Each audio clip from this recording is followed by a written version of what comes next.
ಅಂಬೇಡ್ಕರ್ ಸ್ವಾಭಿಮಾನಿ ಸೇನೆ ಸಂಸ್ಥಾಪಕ ರಾಜ್ಯಾಧ್ಯಕ್ಷರಾದ ಡಾಕ್ಟರ್ ಕೋದಂಡರಾಮ ಆರ್ ರವರ ಅಧ್ಯಕ್ಷತೆಯಲ್ಲಿ ಇಂದು ಫ್ರೀಡಂ ಪಾರ್ಕ್ನಲ್ಲಿ ಸಮಾಜ ಕಲ್ಯಾಣ ಇಲಾಖೆಗಳ ಅಕ್ರಮ ತನಿಖೆಗಾಗಿ ವಸತಿ ಹೀನರ ವಸತಿಗಾಗಿ ಭೂಹಕ್ಕು ಭಾಗ್ಯಕ್ಕಾಗಿ ಆಗ್ರಹಿಸಿ ಬೃಹತ್ ಪ್ರತಿಭಟನೆ ನಡೆಯಿತು.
ಈ ದಿನ ನಾವು ಅಂಬೇಡ್ಕರ್ ಸ್ವಾಭಿಮಾನಿ ಸೇನೆ ರಾಜ್ಯ ಸಮಿತಿಯ ವತಿಯಿಂದ ಬೆಂಗಳೂರಿನ ಫ್ರೀಡಂ ಪಾರ್ಕ್ನಲ್ಲಿ ಬೃಹತ್ ಮಟ್ಟದ ಒಂದು ಪ್ರತಿಭಟನೆಯನ್ನು ಹಮ್ಮಿಕೊಂಡಿದ್ದೀವಿ.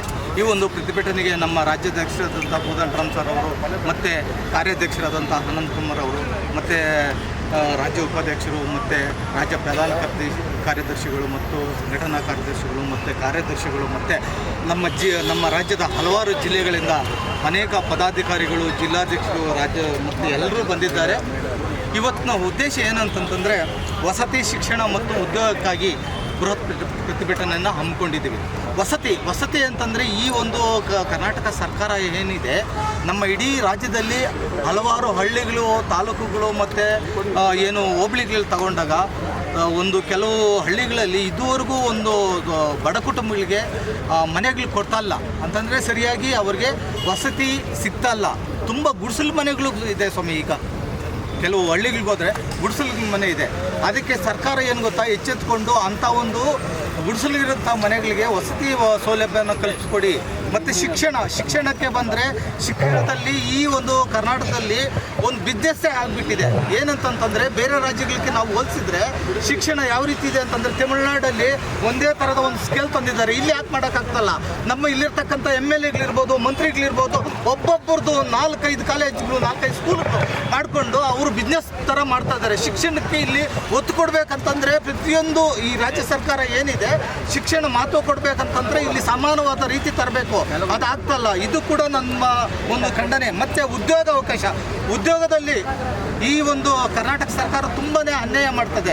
SSP TSP ಹಣ ತುಂಬ ಪೋಲ್ ಮಾಡ್ತಿದ್ದಾರೆ. ಅಂತಂದರೆ ಇವರು ಸರ್ಕಾರ ಏನಿದೆ ಈ SSP TSP ಹಣನ ಬೇರೆ ಒಂದು ಯೋಜನೆಗಳಿಗೆ ಏನೋ ಉಪಯೋಗ ಮಾಡ್ಕೊಳ್ತಿದ್ದಾರೆ. ನಮ್ಮ ಒಂದು ಸಮುದಾಯಕ್ಕೆ ಅನ್ಯಾಯ ಆಗ್ತದೆ. ಆ ಒಂದು ವಿಚಾರವಾಗಿ ನಾವು ಇವತ್ತು ಒಂದು ಬೃಹತ್ ಪ್ರತಿಭಟನೆಯನ್ನು ಹಮ್ಮಿಕೊಂಡಿದ್ದೇವೆ. ಸರ್ಕಾರ ಇದನ್ನು ಕೈಗೆತ್ತಿಕೊಂಡು ಏನು ಗೊತ್ತಾ, ವಸತಿ ಮತ್ತು ಶಿಕ್ಷಣ ಮತ್ತು ಉದ್ಯೋಗ ಕ್ಷೇತ್ರದಲ್ಲಿ ನಮಗೆ SSP TSP ಹಣ ಏನಿದೆ ನಮ್ಮ ಒಂದು ಸಮುದಾಯಕ್ಕೆ ಕೊಡಬೇಕು. ಅದೇ ರೀತಿ ಸಿದ್ದರಾಮಯ್ಯ ಸರ್ಕಾರ ಇದ್ದಾಗ ಏನಂತ ಒಂದು ಭರವಸೆ ಕೊಟ್ಟರು ಅಂತಂದರೆ ಈ ಒಂದು ರಾಜ್ಯ ಬೃಹತ್ ಮಟ್ಟದ ಒಂದು ಅಂಬೇಡ್ಕರ್ ಸ್ಟ್ಯಾಚ್ ಮಾಡ್ತೀವಿ ಅಂತ ಹೇಳಿದ್ರು. ಅದು ಯಾವುದೇ ಕಾರಣಕ್ಕೂ ಇನ್ನೂ ಅದು ಊರ್ಜಿತ ಆಗಿಲ್ಲ. ದಯವಿಟ್ಟು ಮಾನ್ಯ CM DK ಶಿವಕುಮಾರ್ ಸಾಹೇಬ್ರೆ, ದಯವಿಟ್ಟು ಈ ಒಂದು ರಾಜ್ಯದಲ್ಲಿ ಬೆಂಗಳೂರಲ್ಲಿ ಬೃಹತ್ ಮಟ್ಟದ ಒಂದು ಅಂಬೇಡ್ಕರ್ ಒಂದು ಪ್ರತಿಮೆಯನ್ನು ಮಾಡಿ ಅಂತಂತ ನಾನು ಈ ಸಂದರ್ಭದಲ್ಲಿ ಕೇಳುತ್ತಾ ನನ್ನ ಮಾತನ್ನು ಮುಗಿಸ್ತಾ ಇದ್ದೀನಿ. ನಾನು ಡಾಕ್ಟರ್ ಕೋದಂಡರಾಮ್ ಅಂತೇಳಿ ಅಂಬೇಡ್ಕರ್ ಸ್ವಾಭಿಮಾನಿ ಸೇನೆ ರಾಜ್ಯಾಧ್ಯಕ್ಷರು. ಇವತ್ತು ಏನು ಅಂಬೇಡ್ಕರ್ ಸ್ವಾಭಿಮಾನಿ ಸೇನೆ ವತಿಯಿಂದ ಸಮಾಜ ಕಲ್ಯಾಣ ಇಲಾಖೆಗಳಲ್ಲಿ ಒಂದಷ್ಟು ಆ ಅಕ್ರಮಗಳನ್ನು, ಅನ್ಯಾಯಗಳು ಮತ್ತು ದಲಿತ ದ್ರೋಹಿ ಚಟುವಟಿಕೆಗಳನ್ನು ವಿರೋಧಿಸಿ ಅಂಬೇಡ್ಕರ್ ಸ್ವಾಭಿಮಾನಿ ಸೇನೆ ರಾಜ್ಯ ಸಮಿತಿಯು ತನ್ನೆಲ್ಲ ಜಿಲ್ಲಾ ಜಿಲ್ಲಾಧ್ಯಕ್ಷರು ಮತ್ತು ತಾಲೂಕಾಧ್ಯಕ್ಷರು ಮತ್ತು ಇತರ ಪದಾಧಿಕಾರಿಗಳನ್ನು ಇವತ್ತು ಏನು ಬೃಹತ್ ಪ್ರತಿಭಟನೆ ಮಾಡ್ಕೊಳ್ತಾ ಇದ್ದೀವಿ. ಯಾವುದು ವಸತಿ ಮತ್ತು ಶಿಕ್ಷಣ ಉದ್ಯೋಗಕ್ಕಾಗಿ ಅಂತೇಳಿ. ಅಂದರೆ ಈಗಾಗಲೇ ನಿಮಗೆ ಗೊತ್ತಿದೆ, ರಾಜ್ಯದಲ್ಲಿ 3 ವರ್ಷ ಬಡತನನ ಅಥವಾ SC ST ಓಟ್ಗಳನ್ನು ಪಡ್ಕೊಂಡು ಅಧಿಕಾರಕ್ಕೆ ಬಂದಂಥ ಸರ್ಕಾರ ಕೇವಲ ಗ್ಯಾರಂಟಿಗಳನ್ನು ತುಂಬಿಸ್ಕೊಳ್ಳೋದ್ರಲ್ಲಿ ಗ್ಯಾರಂಟಿಗಳನ್ನು ಮುಂದುವರಿಸಲಿಕ್ಕೋಸ್ಕರ ನಮ್ಮೆಲ್ಲ SC/ST ಫಂಡ್ ಆಗಿರ್ಬೋದು, SCPT SB ಅಮೌಂಟ್ ಆಗಿರ್ಬೋದು, ಎಲ್ಲವನ್ನೂ ಕೂಡ ಗ್ಯಾರಂಟಿಗಳು ಬಳಸ್ಕೊಳ್ತಾ ಇರೋದು ಅದೆಲ್ಲವೂ ಕೂಡ ನಿಮಗೆ ಗೊತ್ತಿದೆ. ಅದು ಹಿಂದೆ ಕೂಡ ಹೋರಾಟ ಮಾಡಿದ್ವಿ. 12ನೇ ತಾರೀಕು ಜನವರಿಲಿ ಹೋರಾಟ ಮಾಡಿ ಕನಿಷ್ಠ ಈ ಬಡ್ಜೆಟಲ್ಲಾದರೂ ಕೂಡ ಯಾವುದೇ ಕಾರಣಕ್ಕೂ ಕೂಡ ನಮ್ಮ SC/ST ಫಂಡನ್ನು ನೀವು ಬಳಸ್ಕೋಬಾರ್ದು ಆ ಥರ ಕೆಲಸಗಳಿಗೆ ಅಂತೇಳಿ ಹೋರಾಟ ಮಾಡಿದ್ವಿ ಅಂಬೇಡ್ಕರ್ ಸ್ವಾಭಿಮಾನಿ ಮುಖಾಂತರ. ಅದೆಲ್ಲ ಕೂಡ ನಿಮಗೆ ಗೊತ್ತಿದೆ. ಆದರೆ 3 ವರ್ಷಗಳು ಸರ್ಕಾರ ಈ ರಾಜ್ಯವನ್ನು ಆಳಿದೆ. ಆದರೆ ದಲಿತರಿಗೆ ಏನು ಮಾಡಿದೆ ಅನ್ನುವಂಥ ಮೂಲ ಪ್ರಶ್ನೆಯನ್ನು ಇಟ್ಕೊಂಡು ಇವತ್ತು ಅಂಬೇಡ್ಕರ್ ಸ್ವಾಭಿಮಾನಿ ಸೇನೆ ಭೂ ಹಕ್ಕು ಒಂದು ನಮಗೆ ಸಿಗಬೇಕು ಅನ್ನುವಂಥ ಭಾಗ್ಯಕ್ಕಾಗಿ ಏನು ಭಾಗ್ಯಗಳ ಒಂದು ಸರ್ಕಾರ ಅಂತ ನಾವು ಕರೀತಾ ಇದ್ದೀವೋ ಅದೇ ರೀತಿ ಭೂ ಹಕ್ಕು ಕೊಡಲಿ. ಈಗ ಸರ್ಕಾರಗಳು ಹಿಂದೆ ಇದ್ದಂಥ ಭೂ ಒಡೆತನ ಯೋಜನೆಯನ್ನು ಸರ್ಕಾರ ಕೈಬಿಟ್ಟಿದೆ. ಯಾವುದೇ ಕಾರಣಕ್ಕೂ ಕೂಡ 2 ಎಕರೆ ಕೊಡ್ತಾ ಇರುವಂಥ ಜಾಗವನ್ನು ಕೊಡ್ತಾ ಇಲ್ಲ ಸರ್ಕಾರ ಈಗ. ಅಂದರೆ ನಮಗೆ ನೀವು ಗ್ಯಾರಂಟಿಗಳು ಕೊಡೋದು ಆ ಕ್ಷಣಕ್ಕೆ ಮಾತ್ರ ನೀವೇನಾದರೂ ಒಂದು ಸೊಲ್ಯೂಷನ್ ಕೊಡ್ಬೋದೇ ಹೊರತು ಪರ್ಮನೆಂಟ್ ಸೊಲ್ಯೂಷನ್ನು ನೀವು ಕೊಡಬೇಕಾಗ್ತದೆ. ಆರ್ಥಿಕವಾಗಿ ಯಾರು ಹಿಂದುಳಿದಿದ್ದಾರೋ ಅವರಿಗೆ ಒಂದು ಆರ್ಥಿಕವಾಗಿ ಬಲಾಢ್ಯರಾಗೋದಕ್ಕೆ ಒಂದು ಅವಕಾಶ ಮಾಡಿಕೊಡ್ಬೇಕಾಗೋರು ಹೊರತು ನೀವು ಯಾವುದೇ ಕಾರಣಕ್ಕೆ ಇವತ್ತು ಹೊಟ್ಟೆ ಹಸಿತದೆ ಇವತ್ತು ತಿನ್ನಿ ನಾಳೆ ನೋಡ್ಕೊಳ್ಳೋನ್ನುವಂಥ ಪರಿಸ್ಥಿತಿಗೆ ಬಂದು ತಲುಪಿರುವಂಥ ಅಂದರೆ ನಿಜವಾಗ್ಲೂ ಕೂಡ ಇಂಡೈರೆಕ್ಟ್ಲಿ ನಮ್ಮನ್ನು ಭಿಕ್ಷುಕರಾಗಿ ಮಾಡ್ತಾ ಇರುವಂಥದ್ದು ನಾಟ್ ಓನ್ಲಿ SC/ST ಈ ದೇಶದಲ್ಲಿರುವಂಥ ಈ ರಾಜ್ಯದಲ್ಲಿರುವಂಥ ಅನೇಕ ಹಿಂದುಳಿದ ವರ್ಗದವರು ಅಥವಾ ಈ ರಾಜ್ಯದಲ್ಲಿರುವಂಥ ಅನೇಕ ಬಡತನದವರು ಎಲ್ಲ ಸಮುದಾಯದಲ್ಲಿರುವಂಥ ಬಡದವರಿಗೂ ಕೂಡ ಭಿಕ್ಷುಕರಂತೆ ಕಾಣುವಂಥ ಪರಿಸ್ಥಿತಿಯನ್ನು ಸರ್ಕಾರ ಅಫಿಷಿಯಲ್ ಆಗಿ ಮಾಡ್ತಾ ಇರುವಂಥದ್ದನ್ನು ವಿರೋಧಿಸ್ತದೆ ಅಂಬೇಡ್ಕರ್ ಸ್ವಾಭಿಮಾನಿ ಸೇನೆ ಇವತ್ತು. ಹಾಗಾಗಿಯೇ ಇವತ್ತು ನಾವೇನು ಕೇಳ್ತಾ ಇದ್ದೀವಿ, ಯಾರು ಸರ್ಕಾರಿ ಜಾಗಗಳಲ್ಲಿ ತಮ್ಮ ಮನೆಗಳನ್ನು ಕಟ್ಟಿಕೊಂಡು 10 ವರ್ಷಗಳಿಂದ 20 ವರ್ಷಗಳಿಂದ ವಾಸವಾಗಿದ್ದರು ಅವರಿಗೆ ಹಕ್ಕುಪತ್ರಗಳನ್ನು ಕೊಡಬೇಕು ಅನ್ನುವಂಥ ಉದ್ದೇಶವನ್ನು ಇಟ್ಕೊಂಡಿದ್ದೀವಿ. ಜೊತೆಗೆ ಯಾರು ವಸತಿಹೀನರಿದ್ದಾರೋ ಆ ವಸತಿಗಳಿಗಾಗಿ ನೀವು ಜಮೀನು ಕೊಡಬೇಕು, ಆ ಜಾಗಗಳಲ್ಲಿ ಮನೆ ಕಟ್ಕೊಳ್ಳಿಕ್ಕಾದ ಅವಕಾಶ ಕೊಡಬೇಕು ಅಂತೇಳಿ ನೀವು ಇಲ್ಲಿ ಕೂತಿರುವಂಥ ರಾಜ್ಯದಲ್ಲಿಂದ ಬೇರೆ ಬೇರೆ ಜಿಲ್ಲೆಯಿಂದ ಬಂದಿರೋ ನಮ್ಮ ಅಣ್ಣ ತಮ್ಮಂದರೆ ಅವ್ರನ್ನ ಕೇಳಿ ಅವರವರ ಜಿಲ್ಲೆಯಲ್ಲಿರುವಂಥ ಯಾವುದಾದ್ರೂ ಕೂಡ ಒಂದೇ ಒಂದು ವಸತಿ ಯೋಜನೆಯನ್ನು ಹೊಸದಾಗಿ ಜಾರಿ ಮಾಡಿದಾರಾ ಅಂತ. ಯಾಕೆ ಅಂತೇಳಿದ್ರೆ ಇವರಿಗೆ ಸರ್ಕಾರ ನಡೆಸಲಿಕ್ಕೆ ಅಂತಲೇ ಆ ಅನುದಾನಗಳ ಕೊರತೆ ಇರೋ ಕಾರಣದಿಂದಾಗಿ ಹೊಸ ಯೋಜನೆಗಳನ್ನು ಯಾವುದು ಶಿಕ್ಷಣಕ್ಕಾಗಿ ಆಗಲಿ ಅಥವಾ ವಸತಿಗಾಗಲಿ ಅಥವಾ ಆರೋಗ್ಯಕ್ಕಾಗಲಿ ಇದು ಯಾವುದೇ ರೀತಿಯಾಗಿ ಹೊಸ ಯೋಜನೆಗಳನ್ನು ಇಂಪ್ಲಿಮೆಂಟ್ ಮಾಡಲಿಕ್ಕೆ ಹಣದ ಕೊರತೆ ಇರೋ ಕಾರಣದಿಂದಾಗಿ ಯಾವುದನ್ನೇ ಮಾಡ್ತಾ ಇಲ್ಲ. ಕೇವಲ ಗ್ಯಾರಂಟಿಗಳನ್ನ ಮಾಡ್ತಾ ಇದ್ದೇವೆ ಅಂತ ಹೇಳಿ ಹೇಳ್ಕೊಂಡು 3 ವರ್ಷ ಕಳೆದಿದೆ. ಇನ್ನಾದರೂ ಕೂಡ ಸರ್ಕಾರ ಎಚ್ಚೆತ್ತುಕೊಂಡು ನಿಜವಾಗ್ಲೂ ಯಾರು ಫಲಾನುಭವಿಗಳಿದ್ದಾರೋ ಅವರಿಗೆ ಭೂಮಿಯನ್ನು ಕೊಡುವಂಥ ಕೆಲಸವನ್ನು ಮಾಡಬೇಕು, ಮನೆ ಇಲ್ಲದಿರೋರಿಗೆ ಮನೆ ಕಟ್ಟಿಕೊಳ್ಳುವಂಥ ಕೆಲಸವನ್ನು ಮಾಡಬೇಕು.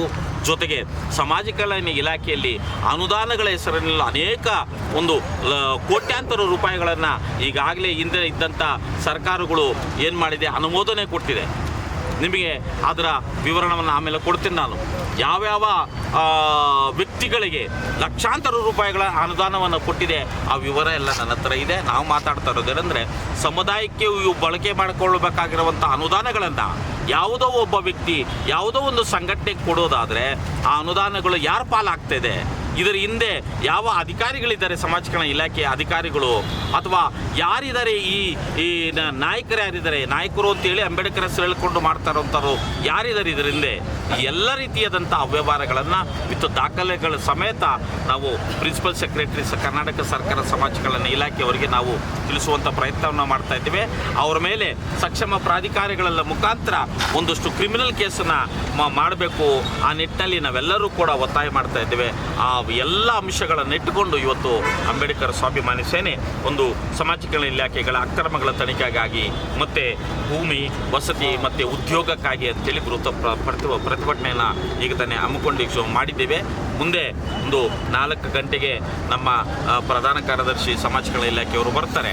ಅವರಿಗೆ ನಾವು ಮನವಿ ಕೊಡೋದ್ರ ಮುಖಾಂತರ ಒಂದಷ್ಟು ತನಿಖೆಗೆ ಆಗ್ರಹಿಸಿ ಯಾರು ಅವ್ಯವಹಾರದಲ್ಲಿ ಪಾಲ್ಗೊಂಡಿದ್ದಾರೆ ಅವರಿಗೆಲ್ಲರಿಗೂ ಕೂಡ ಒಂದು ರೀತಿಯಾದಂಥ ಶಿಕ್ಷೆ ಆಗಬೇಕು ಅನ್ನೋಂಥ ಒತ್ತಾಯದ ಮುಖಾಂತರ ನಿಮ್ಮ ಮುಖಾಂತರ ಅವರಿಗೆ ತಿಳಿಸುವಂಥ ಪ್ರಯತ್ನ ಮಾಡ್ತೇನೆ.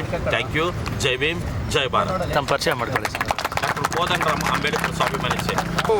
ನಮಸ್ತೆ. ಇವತ್ತು ಅಂಬೇಡ್ಕರ್ ಸ್ವಾಭಿಮಾನಿ ಸೇನೆಯ ರಾಜ್ಯ ಸಮಿತಿ ವತಿಯಿಂದ ಫ್ರೀಡಮ್ ಪಾರ್ಕಲ್ಲಿ ಹೋರಾಟ ಮಾಡ್ತಾ ಇದ್ದೀವಿ. ಇವತ್ತು ರಾಜ್ಯದಲ್ಲಿ ಇಡೀ ದಲಿತ ಸಮುದಾಯಗಳಿಗೆ ಅನ್ಯಾಯ ಆಗುತ್ತಿರುವುದನ್ನು ಖಂಡಿಸಿ ನಾವಿವತ್ತು ಫ್ರೀಡಂ ಪಾರ್ಕಲ್ಲಿ ರಾಜ್ಯ ಸಮಿತಿ ವತಿಯಿಂದ ಹೋರಾಟ ಮಾಡ್ತಾ ಇದ್ದೀವಿ. ಇವತ್ತು ಇಡೀ ರಾಜ್ಯದಲ್ಲಿ ವಸತಿ ಶಾಲೆಗಳಲ್ಲಿ ಕುಡಿಯಲು ವಿದ್ಯಾರ್ಥಿಗಳಿಗೆ ಕುಡಿಯೋಕ್ಕೆ ನೀರಿಲ್ಲ, ವಸತಿ ಶಾಲೆಗಳಲ್ಲಿ ಹುಡುಗರು ಬೆಡ್ ಇಲ್ಲ. ಹಾಗಾಗಿ ಇವತ್ತು ವಸತಿ ಶಾಲೆಗಳನ್ನು ಸಮಾಜ ಕಲ್ಯಾಣ ಇಲಾಖೆ ತಿರುಗಿ ನೋಡಬೇಕಾಗಿದೆ. ಇಡೀ ರಾಜ್ಯದಂತ ಒಂದೇ ಜಿಲ್ಲೆಯಲ್ಲೆಲ್ಲ ಇಡೀ ರಾಜ್ಯದಲ್ಲಿ ವಸತಿ ಶಿಕ್ಷಣಗಳು ಪೂರ ಕಳಪೆ ಮಟ್ಟ ಫುಡ್ ಕೊಡ್ತಾ ಇದ್ದಾರೆ. ಆದರೂ ಕೂಡ ಇವತ್ತು ಕರ್ನಾಟಕ ಸರ್ಕಾರದಲ್ಲಿ ವಸತಿ ಇಲಾಖೆಗಳ ಕಡೆ ಗಮನ ಹರಿಸ್ತಿಲ್ಲ. ಹಾಗೆ ಇವತ್ತು ಎಷ್ಟೋ ರಾಜ್ಯಗಳಲ್ಲಿ ಎಷ್ಟೋ ಜಿಲ್ಲೆಗಳಲ್ಲಿ ನಮ್ಮ ದಲಿತರಿಗೆ ಏನಿವತ್ತು ಜಮೀನುಗಳನ್ನ ಕೊಟ್ಟಿದ್ದಾರೆ, ಅದನ್ನು ಕಿತ್ಕೊಳ್ಳುವಂಥ ಕೆಲಸಗಳಾಗಿದೆ. ಕೂಡಲೇ ಇವತ್ತು ಭೂ ಸ್ವಾಧೀನ ಅಡಿಯಲ್ಲಿ ಜಮೀನುಗಳು ಕೊಡುವಂಥ ಕೆಲಸ ಅಂಬೇಡ್ಕರ್ ನಿಗಮದಿಂದ ಆಗಬೇಕು. ಮತ್ತು ಏನಿವತ್ತು ಮೂಲಭೂತ ಸೌಕರ್ಯಗಳಾಗಿ ಎಲ್ಲೋ ದಲಿತರಿಗೆ ಮನೆಗಳಿಲ್ಲ, ಜಾಗಗಳಿಲ್ಲ ಅಂತ ಒಂದು ಸೈಟ್ನ ಕೊಡುವಂಥ ಕೆಲಸ ಇವತ್ತು ಕರ್ನಾಟಕ ಸರ್ಕಾರ ಮಾಡಬೇಕು. ಇವತ್ತು SCP-TSP ಅನುದಾನ ಬಳಸ್ಕೊಂಡು ಇವತ್ತು ನಮ್ಮ ಫ್ರೀ ಗ್ಯಾರಂಟಿ ಯೋಜನೆಗಳಿಗೆಲ್ಲ ನೀಡಿ ಇವತ್ತು ದಲಿತರಿಗೆ ಬರುವಂಥ ಎಲ್ಲ ಅನುದಾನಗಳನ್ನು ದುರುಪಯೋಗ ಮಾಡಿಕೊಂಡಿರುವಂಥ ಕರ್ನಾಟಕ ಸರ್ಕಾರಕ್ಕೆ ನಮ್ಮ ಕಡೆಯಿಂದ ಧಿಕ್ಕಾರ ಇರುತ್ತೆ. ಹಾಗಾಗಿ ಮುಂದಿನ ದಿನಗಳಲ್ಲಿ ಕೂಡಲೇ ಈಗೇನು ಹೊಸ ಸರ್ಕಾರ ರಚನೆ ಮಾಡಿರುವಂಥ ಸನ್ಮಾನ್ಯ ಶ್ರೀ DK ಶಿವಕುಮಾರ್ ಸಾಹೇಬರು ಕೂಡಲೇ ಒಂದಿಷ್ಟು ದಲಿತರ ಕಡೆ ಗಮನ ಹರಿಸಿ ಹೆಚ್ಚಿನ ಅನುದಾನ ನೀಡುವಂತಾಗಿರ್ಬೋದು, ಎಲ್ಲ ಮೂಲಭೂತ ಸೌಕರ್ಯಗಳನ್ನು ಒದಗಿಸುವಂಥ ಕೆಲಸ ಮಾಡಬೇಕು. ಇಲ್ಲದಿದ್ದರೆ ಮುಂದಿನ ದಿನಗಳಲ್ಲಿ ಇಡೀ ರಾಜ್ಯದಂತ ಹೋರಾಟ ಮಾಡುವಂತೇಳಿ ಇವತ್ತು ಫ್ರೀಡಂ ಪಾರ್ಕ್ನಲ್ಲಿ ಹೆಸರು ಕೊಡ್ತಾ ಇದ್ದೀವಿ. ಜೈ ಭೀಮ್. ನನ್ನ ಹೆಸರು ಕಾಶಿನಾಥ್ ನಾಟಕರ್ ಅಂತೇಳಿ, ಅಂಬೇಡ್ಕರ್ ಸ್ವಾಭಿಮಾನಿ ಸೇನೆ ರಾಜ್ಯ ಕಾರ್ಯದರ್ಶಿ.